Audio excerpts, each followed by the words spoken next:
What's going on, everyone? Chris back again with episode 13 of the Match Analysis series.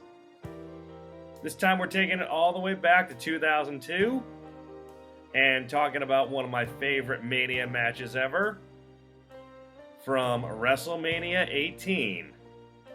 It is the historic match between The Rock and Hollywood Hogan. At that time, a member of the NWO. So, I'm really excited, so I want to get right into it.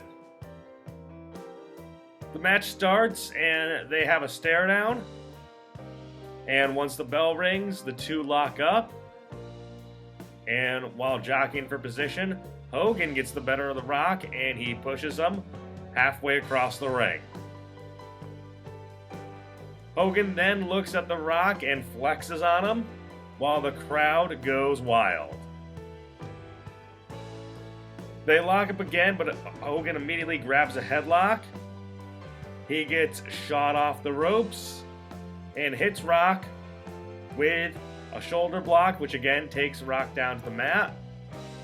And he tells The Rock again to just bring it. From there, when The Rock gets up, Hogan hits him with a knee. Then he clubs him a couple times in the back. And then he starts hitting him with his trademark right hands. Then he sends The Rock off the ropes and hits him with a clothesline. So far it's been all Hogan. When The Rock is sent off the ropes again,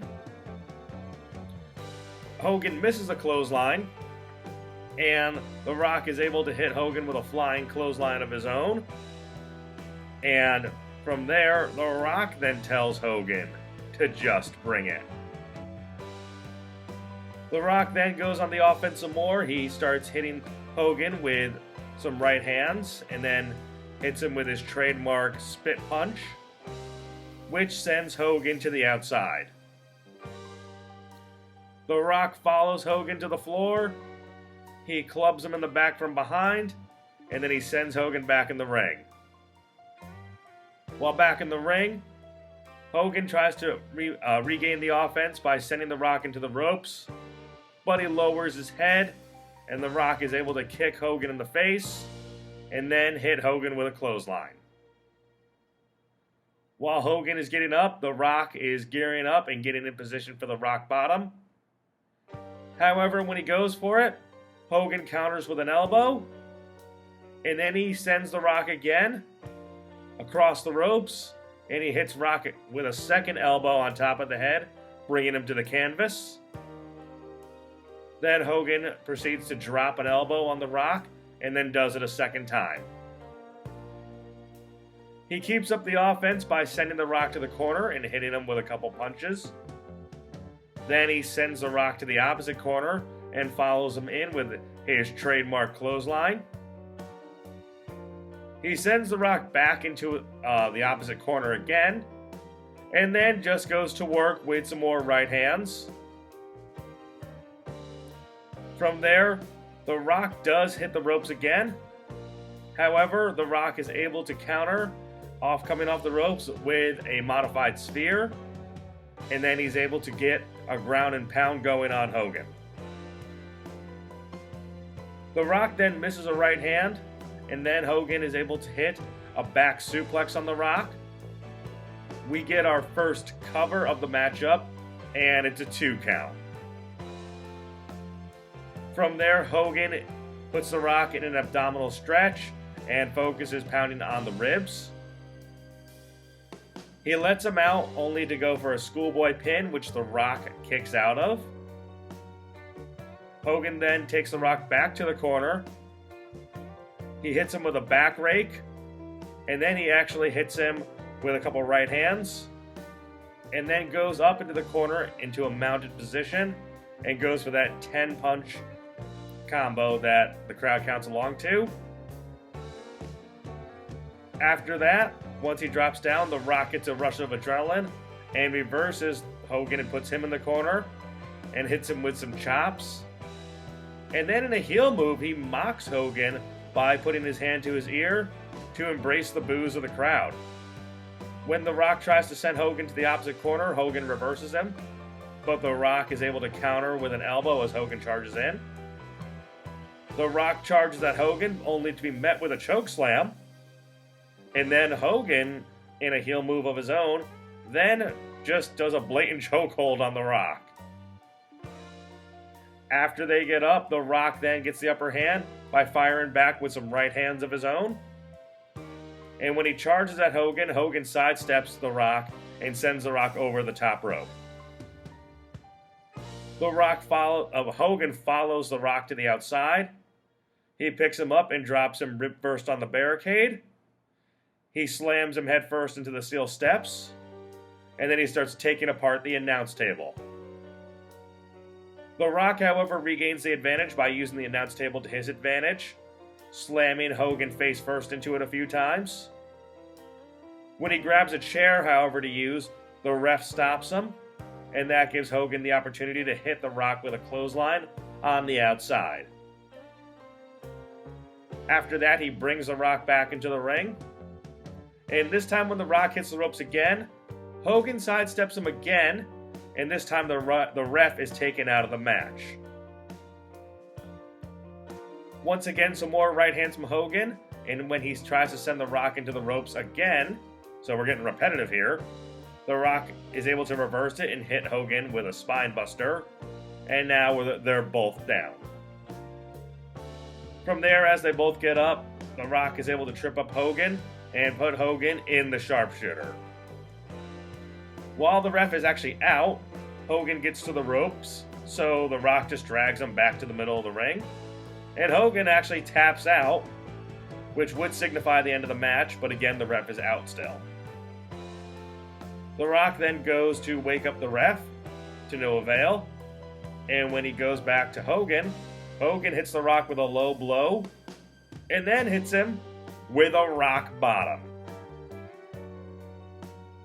From there, there's a cover, but a kick out from The Rock. And while this match is not a no-holds-barred match, Hogan takes off his weightlifter belt and starts whipping The Rock.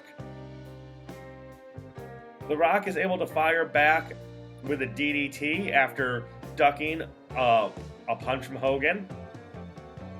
And when he hits the DDT, the belt flies out of Hogan's hands. And then The Rock grabs the belt himself. He then proceeds to whip Hogan a number of times.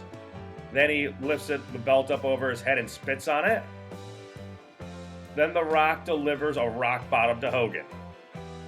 The cover, the count, but Hogan kicks out and begins to hulk up. And now the crowd is going wild. The Rock has a stunned look on his face. And then when he tries to punch Hogan, Hogan blocks it and hits The Rock with some more right hands. And then he sends Rock to the ropes and he hits him with the trademark big boot. Hogan hits the ropes and hits his patented leg drop that's won him so many matches. The cover, but now The Rock kicks out and now Hogan's in shock. He goes for his 3-punch combo again, hits The Rock with another boot, but this time when he runs to do his leg drop, The Rock moves out of the way. The Rock then goes and he hits Hogan with not one, but 2 rock bottoms. He then stands over Hogan, and then he hits him with the People's Elbow. Finally, after all of that, the Rock goes for the cover, and 1, 2, 3, The Rock is the winner of this contest. The Rock celebrates and has his hand raised, and then gets on the second rope to acknowledge the fans in each corner. During this time, Hogan gets up, while still favoring his side. He looks at The Rock and extends his hand out for a handshake. The Rock returns it, and we have actually what our version of wrestling would be a happy ending in this match, where the veteran Hogan pays respect to the winner, the younger, not up and coming, but the younger star, The Rock, in a passing of the torch moment. The Rock then exits the ring, and it looks like it's going to be a happy ending, like I said. But then, Scott Hall and Kevin Nash, the Outsiders, come down, and they start giving Hogan shit about the handshake. Because again, remember, Hogan, like I said, was representing the NWO at this time as a heel. Taking exception to the handshake, Nash clubs Hogan in the back, and the Outsiders start beating down Hogan. From there, The Rock comes back in, and he comes to Hogan's aid, and they take out the Outsiders. So now they've cleared the ring of Hogan's, well, I guess you could say former colleagues. The Rock and Hogan stand together in the ring while the Outsiders go up the ramp, pissed off. And then when Hogan tries to leave, The Rock stops him and tells him to come on back in the ring. Hogan then, on each side of the ring, does his trademark hand to the ear pose, and he's able to embrace the cheers of the fans, and he's able to sink in a moment that he might have thought he'd never have again just a year ago when WCW was bought out. The Rock smiles in approval, and it ends with Hogan unofficially going back to being a babyface, and the two leaving in a sign of respect. This was one of my favorite WrestleMania matches, like I said. I talked about it with the John Cena Triple H match from WrestleMania 22. The crowd, if you go back and listen to it, the crowd makes this match 100 times better than it already was. They were so into every move and every moment, especially when the Hulk hulked up and did his comeback. The energy throughout this match, honestly, was 10 times higher than anything on the show, even the main event. And it's one of those memorable WrestleMania matches that people still remember to this day, even though it was 23 years ago. And it's still one of my favorite WrestleMania matches, and the post-match stuff is still one of my favorite WrestleMania moments. So we're getting closer to WrestleMania time, so let me know what matches you'd like me to talk about from any WrestleMania, and let me know, obviously, any other matches you'd like me to do in the future that aren't WrestleMania related, because I'll be dropping the WrestleMania themed matches, obviously, later this month. So thanks a lot, everyone, for your comments, and let me know, like I said, if your memories of this match down below. Don't forget to like and subscribe, and appreciate everyone's support. Take care, guys.